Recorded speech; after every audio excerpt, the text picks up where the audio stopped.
Hostess کے ساتھ تصویر لی آپ اس کی جتنی بھی تعویلات پیش کریں غلط ہے. یہ عمل کھلے عام اس خاتون نے لی ہے, میں نے نہیں لی ہے. کسی بھی خاتون کے ساتھ بند کمرے میں تنہائی حرام اور ناجائز ہے. اوپنلی اگر کوئی خاتون آپ سے ملنے کے لیے آ رہی ہے تو اس کے ناجائز ہونے کی کوئی دلیل نہیں ہے. سمجھ میں آ رہی ہے بات؟ ہاں, اس سے مصافحہ کرنا بلا حائل یا بند کمرے میں اس سے ملنا یہ ناجائز ہے. تو اس لیے اگر کوئی خاتون آپ بیٹھے میں کھلے مجمع میں آپ سے آ کے ملتی ہے تو اس میں اس کو تو گناہ ملے گا کہ وہ بے پردہ ہو کے کیوں آئی ہے, اس کو تو گناہ ملے گا. تو مرد کے لیے اس میں کوئی ناجائز حرام والی بات نہیں ہے, کیونکہ کوئی بدگمانی کا موقع بھی نہیں ہے نا. یا تو میں کہیں اندر کہیں چپکے سے جا کے اس سے مل رہا ہوتا تو پھر آپ کہتے ہیں آپ کی کیا لگتی ہے. تو بند کمرے میں بدگمانی کا موقع ہوتا ہے. کھلے عام جب کوئی مل رہا ہے تو بدگمانی کا موقع, کیونکہ کسی نے کوئی برائی کرنی ہوتی تو اوپنلی تھوڑی ملتا ہے اس سے. باقی دوسری بات یہ ہے کہ اس زمانے میں آپ کہہ سکتے ہیں کہ معیار بہت اونچا رکھیں, معیار آپ اونچا رکھیں. تو دیکھو یہ ہمارے علماء کسی ایک مثال دیتے ہیں, یعنی آپ یہ کہہ سکتے ہیں کہ مفتی صاحب ٹھیک ہے لیکن اس کو تنبیہ کرنے کے لیے آپ کو اس کو سیلفی نہیں دینی چاہیے تھی. آپ یہ کہہ سکتے ہیں تاکہ اس کو احساس ہوتا کہ بھائی ہم غلط ہیں, ہمیں پردہ کرنا چاہیے. یہ احساس دلانے کے لیے کیا کرنا چاہیے تھا آپ کو؟ نہیں دیتے سیلفی. آپ کہتے کہ نہیں بھائی میں نہیں, نہ آپ اس کو ملنے دیتے, ملاقات بھی تو ہوئی نا, سلام دو تو یہ بھی نہ کرنے دیتے. تو اس کے بارے میں خوب اچھی طرح سمجھ لیں. دیکھو اس وقت امت مسلمہ کی مثال جو ہے نا ایک اس بیمار کی طرح ہے جس کو 20 قسم کی بیماریاں ہو گئی ہوں. اب ایک پیشنٹ ہسپتال میں پہنچا, ڈاکٹر کہہ رہے اس کو شوگر بھی ہے, اس کا ہارٹ کا بھی مسئلہ ہے. اب اگر میں آپریشن کرتا ہوں تو شوگر اس کی کنٹرول میں نہیں ہے, اور اگر میں شوگر کا خیال کرتا ہوں تو دوبارہ اٹیک ہو سکتا ہے اس کو. تو کچھ بھی ڈاکٹر علاج کے لیے کرے گا نا, کچھ نہ کچھ اس کے سائڈ افیکٹ ہوں گے. ملٹیپل بیماریاں ہیں. اب ڈاکٹر کیا کہے گا, بھائی میں اس کا دل کا آپریشن تو بہت ضروری ہے, وہ پہلے کرنا پڑے گا کیونکہ اتنی بلاکیج ہو گئی ہے کہ اگر آپریشن نہیں کیا تو موت یقینی ہے اس کی. شوگر کا میں رسک اٹھا سکتا ہوں, شاید بعد میں شوگر ٹھیک ہو جائے یا زخم جڑ جائے میڈیسن کے ذریعے. یہی کرے گا نا ڈاکٹر. یا عین ممکن ہے کہ وہ کہے ہارٹ کا اتنا مسئلہ نہیں ہے, شوگر بہت خطرناک حد تک گئی ہوئی ہے, اس کا بھی خطرہ ہے کہ آپریشن نہیں کیا تو یہ اٹیک سے مر جائے, لیکن شوگر سے مرنے کا خطرہ زیادہ ہے. تو رسک لیے بغیر کام ہوگا نہیں. تو اس وقت بھی ایک امت مسلمہ کا جو مسئلہ ہے نا, ملٹیپل گناہ ہیں, بیماریاں ہیں. تو اس میں علماء کے لیے 2 طریقے ہیں. ایک تو یہ کہ دنیا سے الگ تھلگ ہو کے ایک اپنا تقوی کا معیار رکھیں, بڑا ہائی لیول کا اسٹینڈرڈ. اس سے کیا ہوگا, 4-6 لوگ تو دین کی طرف آ جائیں گے جو بہت ہی ہائی لیول کے ان کا تقوی ہوگا. میجورٹی دین سے کیا ہو جائے گی, بھاگ جائے گی, دور ہو جائے گی. تو اس لیے اب علماء کو اپنا اسٹینڈرڈ حرام کرنے کی تو اجازت نہیں ہے. کچھ شرعی ناجائز. اب یہ نہیں کہ کوئی شرابی مجھے کہے کہ مفتی صاحب ایک گھونٹ میری خاطر پی لیں آپ, تو میں شراب سے چھوڑ دوں گا. میں کہوں بھائی تو چھوڑ نہ چھوڑ, میں نہیں پی سکتا, کیونکہ تو شرعی حرام ہے نا.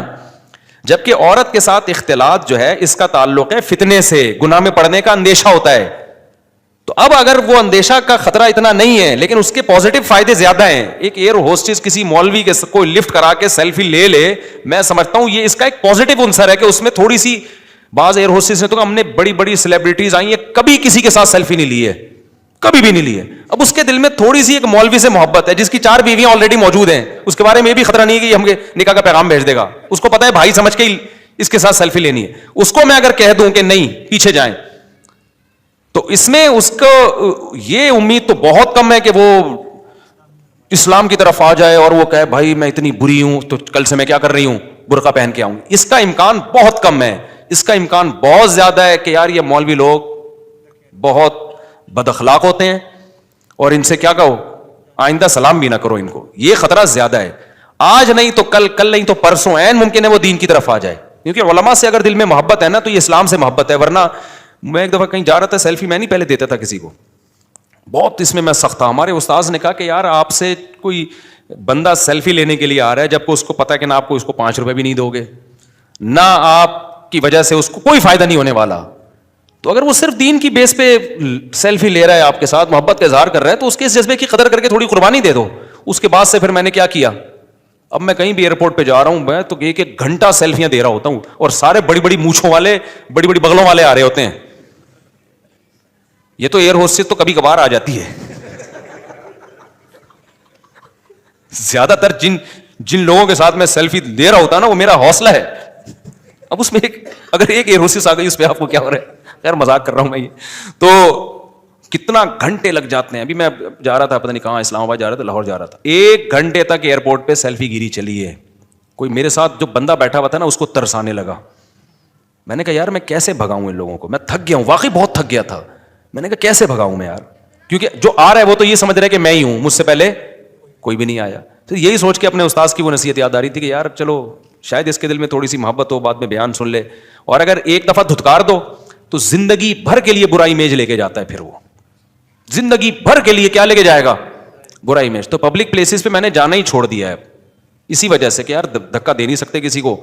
تو اب یہی ہے کہ جاؤ ہی نہیں, کہاں مجبوری ہو تو پھر جاؤ پبلک پلیس پہ, اور پھر یہ حوصلہ لے کے جاؤ کہ بھائی جتنی دیر بیٹھیں گے سیلفی گیری چلے گی. اب اس میں سارے آ رہے ہیں سیلفی لے رہے ہیں, ایک خاتون آ جائے میں اس کو ہٹاؤں کہ نہیں آپ وہاں کھڑی ہو جائیں, وہ بہت زیادہ ایک بد اخلاقی والی حرکت ہوتی ہے کہ اتنے سارے لوگ تھے تو اس نے بیچاری نے اوپنلی سب کے سامنے سیلفی لے لی, تو کیا قیامت آ گئی بھائی.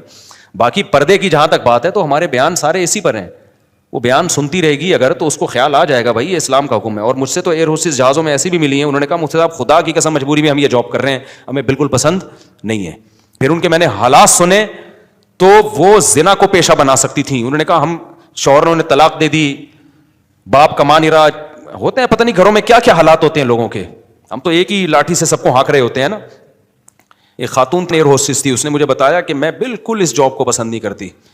پھر اس نے اپنے حالات بتائے, جہاز ہی کے اندر نا, جہاز میں سفر ہو رہا ہے, وہ اپنے حالات بتا رہی ہے کہ میرے ساتھ یہ حالات تم. میں نے کہا بھائی آپ کے لیے یہ احون البلیتین ہے, اس سے بہرحال کیا ہے. پھر بھی میں نے کہا جتنا کوشش کریں آپ کہیں نکاح کر کے اپنے آپ کو ٹھکانہ دیں, رشتہ نہیں مل رہے ہوتے نا. اب میں نے کہہ تو دیا نکاح کریں, لیکن کون کرتا ہے نکاح بھائی, آج کل یہ کتنا مشکل کام بنا دیا نکاح کو. تو ایسی اور بہت ساری وہ کہتی ہیں بھائی ہمیں شوق نہیں ہے اس کا, لیکن مجبوری ہے, اگر یہ نہ کریں تو پھر کدھر جائیں گے ہم, پھر عزتوں کو نیلام کرنا پڑتا ہے. تو ایک ہی لاٹھی سے سب کو اگر آپ ہانکنا شروع کر دیں تو بند کمرے میں بیٹھ جاؤ, پھر لگاتے رہو فتوے. تو مجھے کیا اس ایئر ہوسٹس کے ساتھ, کیا میری کوئی سیٹنگ ہو گئی اس کے ساتھ ہے بھائی, مجھے تو گھر میں 20 دفعہ وضاحتی بیان دینا پڑتا ہے. تو میرا کیا بیچاری کے ساتھ لینا دینا یار. اور ایک ایج بھی ہوتی ہے نا انسان کی, 15-16 سال کی ایک الگ ایج ہوتی ہے. ہم تو ایک میچور عمر کی ہو گئی ہے ہماری. اب تو ایسا نہیں ہوتا کہ کوئی ایئر ہوسٹس آ کے سیلفی لے لے تو پھر میں بیٹھا رہوں یادوں میں کھو جاؤں میں, اور پھر وہ جا مکہ رہے ہیں دماغ کہاں لگا ہوا ہے, کھو گئے یادوں میں. ایسا نہیں ہوتا, وہ میرا خیال ہے وہ ہماری ایج بھی نہیں ہے اور یہ مناسب بھی نہیں ہے. کیا خیال ہے. تو اس لیے بدگمانی چھوڑ دیں, بدگمانی کیا کر لیں, چھوڑ دیں.